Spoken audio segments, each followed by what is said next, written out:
Today's CBS News on news. the Hour, sponsored by O'Reilly Auto Parts. I'm Cammie McCormick. A federal judge ruled today that probationary workers fired from their federal jobs must be offered immediate reinstatement.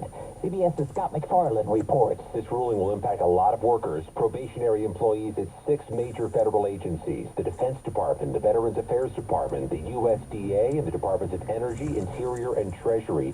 The judge ruled the firings of probationary employees was illegal and that they should be reinstated. Probationary employees are either new to the job or new to their positions. The Postmaster General, Louis DeJoy, has told Congress he wants to eliminate 10,000 jobs from the Postal Service.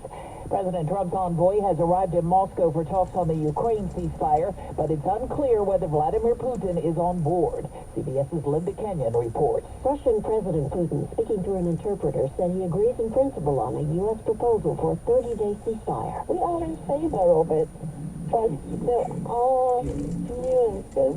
President Trump called that very promising. Now we're going to see whether or not Russia's there, and if they're not, it'll be a very disappointing moment for the world. The president spoke while meeting with NATO Secretary General Mark Rutte at the White House, and as U.S. Envoy Steve Witkoff met with Russian officials in Moscow. Linda Kenyon, CBS News, the White House. The deadline is tomorrow to avoid a government shutdown, but a short-term Republican funding bill is stalled. President Trump weighed in today. If they do a shutdown, and ultimately that might lead to very, very high taxes, because we're talking about a shutdown, we're talking about getting to work immediately on the greatest tax bill ever passed.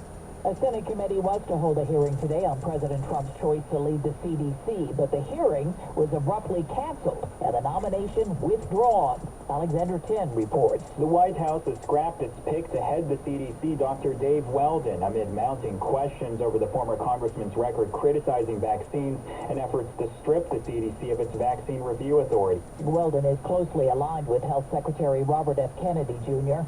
Canadian authorities are in Washington today to talk about the trade war. President Trump indicated today he's ready to impose more if he thinks they're needed.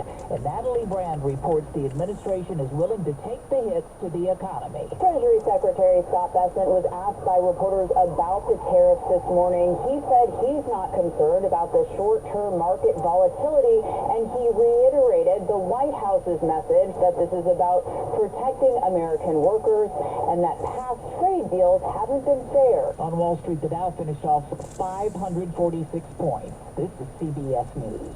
Well, that's today's news.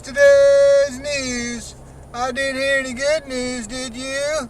I didn't think so. I guess it's all about perspective. The glass is half full. Well, as always, I'd like to thank you again for coming along with me on these Dash Cam News adventures. You know the drill. Peace, love, and all that hippie jazz. Bye-bye, everybody. It's 53 degrees in Napa, California.